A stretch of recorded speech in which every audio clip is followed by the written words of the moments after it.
साथियों, आज हम प्रस्तावना को अध्ययन करेंगे जिसे हमारे संविधान निर्माताओं ने इसे संविधान का दर्शन कहा है, संविधान का ध्येय वाक्य कहा है।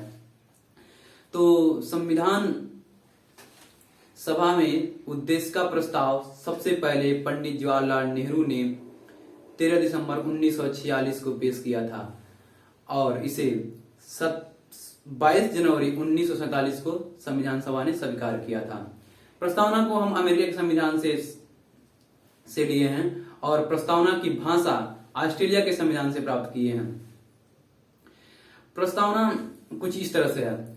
हम भारत के लोग भारत को एक संपूर्ण प्रभुत्व संपन्न समाजवादी पंथ निरपेक्ष लोकतंत्रात्मक गणराज्य बनाने के लिए तथा इसके समस्त नागरिकों को सामाजिक, आर्थिक, राजनैतिक, न्याय, विचार, अभिव्यक्ति, विश्वास, धर्म और उपासना की स्वतंत्रता, प्रतिष्ठा और अवसर की समता प्राप्त करने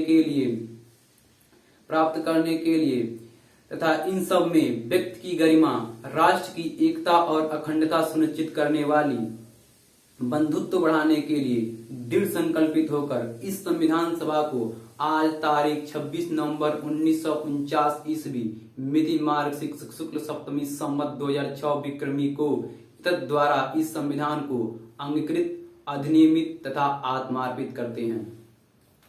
दोस्तों, हमारे प्रस्तावना को सबसे पहले मात्र एक बार संशोधन किया गया है इंदिरा गांधी के शासनकाल में 42वां संविधान संशोधन 1976 में। इसमें 42वां संविधान संशोधन 1976 के द्वारा संशोधन करके इसमें समाजवाद, धर्मनिरपेक्ष और अखंडता शब्द जोड़ा गया था। और मेरे संविधान की जो प्रस्तावना है यह काफी विवादों में रही है। कुछ विद्वान, कुछ संविधान विशेषज्ञ और कुछ न्यायविद इसे संविधान की भाग नहीं मानते हैं, कुछ इसे भाग मानते हैं। जैसे माननीय उच्चतम न्यायालय ने बेरीवारी यूनियन के मामले में कहा था कि प्रस्तावना संविधान की भाग नहीं है, लेकिन ठीक उसके मामले को उलटते हुए केशवानंद भारती के मामले में 1973 में माननीय उच्चतम न्यायालय ने कहा कि प्रस्तावना संविधान का मूल भाग है। उस तरह से यह मेरे संविधान का मूल भाग है कहा सुप्रीम कोर्ट ने। हमारे प्रस्तावना में तीन प्रकार की न्याय का वर्णन किया गया है: सामाजिक, आर्थिक, राजनैतिक। और 5 प्रकार की स्वतंत्रता की बात की गई है: विचार, अभिव्यक्ति, विश्वास, धर्म और उपासना की स्वतंत्रता बात की गई है। और 2 प्रकार की समता की बात की गई है: प्रतिष्ठा और अवसर की समता की बात प्राप्त की गई है। ये तीनों जो मूल बात हमने बताए हैं, ये LLB के इंट्रेंस एग्जाम के पॉइंट ऑफ व्यू से बहुत ही इंपॉर्टेंट हो जाता है। अदर भी आप कोई एग्जाम दे रहे हैं जैसे PCS, JLO, अगर लॉ इंट्रेंस अदर कोई भी इंस्टीट्यूशन से रिलेटेड कोई आप पॉलिटिक्स संबंधित प्रश्न आता है तो इसमें इसका बहुत इंपॉर्टेंट रहता है, इस क्वेश्चन का, और मेजर रोल निभाता है। प्रस्तावना को प्रसिद्ध न्यायविद और जिन्हें कोर्ट रूम जीनियस भी कहा जाता है, जो केशवानंद भारती के मामले में पैरवी किए थे, N.A. पालकीवाला ने बताया है कि प्रस्तावना एक परिचय पत्र है। श्री कृष्ण स्वामी अल्लादी कृष्ण से अय्यर ने कहा है कि प्रस्तावना हमारे दीर्घकालिक सपनों का एक विचार है। और प्रस्तावना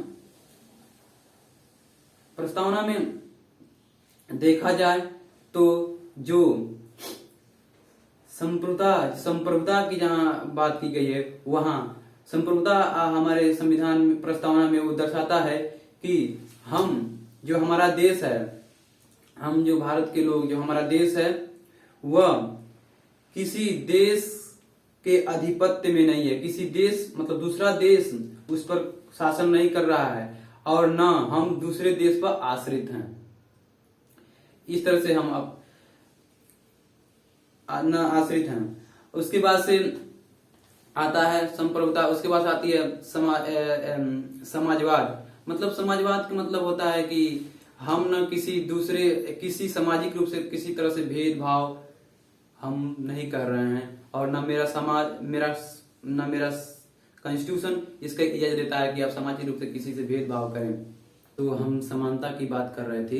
इसी के परिप्रेक्ष्य में माननीय उच्चतम न्यायालय ने श्री रणधीर सिंह बनाम भारत संघ के मामले में माननीय उच्चतम न्यायालय ने यह अभिनिर्धारित किया था कि उद्देश्यता की दृष्टि में रखते हुए यह अभिनिर्धारित किया था कि अनुच्छेद 14, 16 और 39 क के अंतर्गत प्राप्त स्त्री और पुरुषों की एक ही कार्य के लिए समान वेतन अभिनिर्धारित किया था और ये उसने माना कि यह एक मूल अधिकार है। इसी के परिप्रेक्ष्य में हम आगे बढ़ते हुए लोकतंत्र की बात करते हैं। लोकतंत्र में हम जो प्रस्तावना में मेंशन किया गया है, लोकतंत्र का अर्थ होता है लोगों के द्वारा लोगों का शासन। अर्थात मतलब लोग ही जनता, मतलब जो हमारे देश की जनता है वो अपने नेता या राजनेता का चुनाव करेगी और उसे जब चाहे 5 साल के अंतर्गत उसे हटा भी सकती है।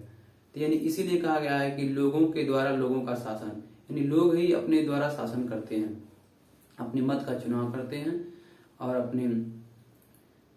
अपने राजनीतिक नुमाइंदगी को देश के संसद में भेजते हैं।